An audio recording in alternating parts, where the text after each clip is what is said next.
जय श्री राम भक्तों आज हम आपको सबसे उत्तम श्रेणी के जप के बारे में बताएंगे, जिसके जप से आप तुरंत ही परमात्मा से जुड़ जाते हो और आप निश्चित ही परमात्मा को प्राप्त कर लोगे अगर आप निरंतरता से वो जप करोगे तो। देखो भक्तों, जप चार प्रकार के होते हैं। जो सबसे पहला जप होता है वो होता है वाचिक जप, यानी कि मुंह से बोल बोल कर जो आप जप करते हो उसको वाचिक जप बोलते हैं।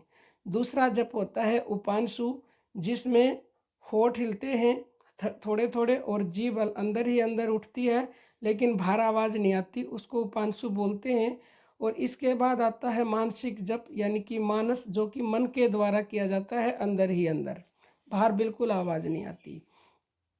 और सबसे जो सर्वोत्तम और उच्च श्रेणी का जप होता है वो होता है प्राण जप, उसी को अजपा बोलते हैं, यानी कि श्वासों के द्वारा भगवान नाम का जप करना, आती जाती श्वासों के साथ भगवान के किसी भी नाम का जप करना प्राण जप कहलाता है।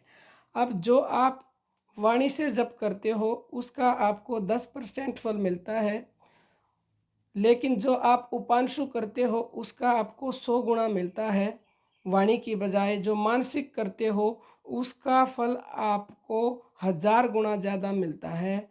और जो सबसे सर्वोत्तम जप है, सर्वोत्तम श्रेणी का जप है प्राण जप, उसका आपको अनंत गुना लाभ मिलता है, कोई गिनती नहीं है। एक श्वास लेने और छोड़ने में ही 7 करोड़ की गिनती की जाती है। नानक जी ने कहा है कि गिनती 7 करोड़ होंदी, सांस जो एक बार आए जाए।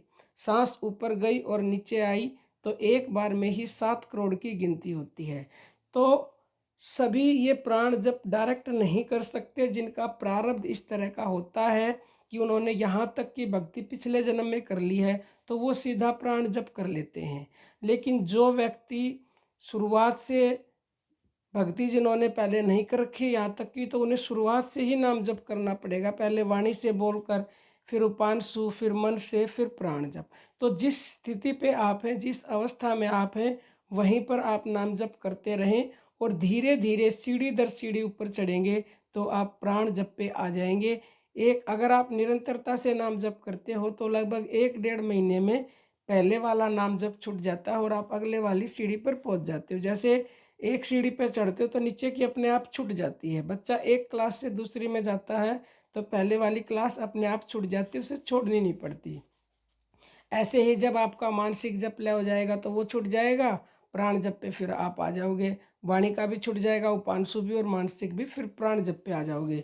तो वैसे तो आपको मानसिक का भी अनंत लाभ मिलता है, लेकिन जो सबसे सर्वोत्तम होता है वो तो सर्वोत्तम होता ही है, तो इसका आपको अनंत कोटि लाभ मिलेगा। और जैसे ही आप ये नाम जप शुरू करते हो प्राणों के द्वारा तो आप तुरंत ही परमात्मा से जुड़ जाते हो, क्योंकि परमात्मा हमारे प्राणों में ही विद्यमान है, प्राणपति प्राणों में बैठे हुए हैं वो।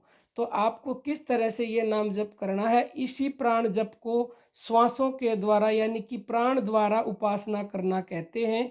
और ये उच्च श्रेणी का जप है। यह न हो सके तो मन में ध्यान करें भगवान का और जीभ से उच्चारण करें, परंतु सबसे अधिक सुगम और लाभप्रद श्वास के द्वारा किया जाने वाला ही जप है यह। आप इसका अभ्यास करें तो आप इसको अच्छी तरह से कर पाएंगे।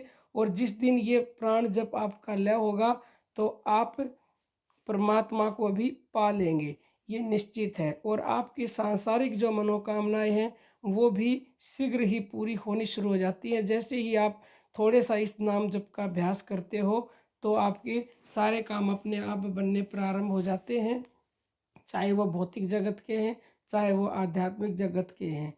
भक्तों, ये अभ्यास करें। कोई भी आपका प्रश्न हो तो कमेंट बॉक्स में कमेंट करें।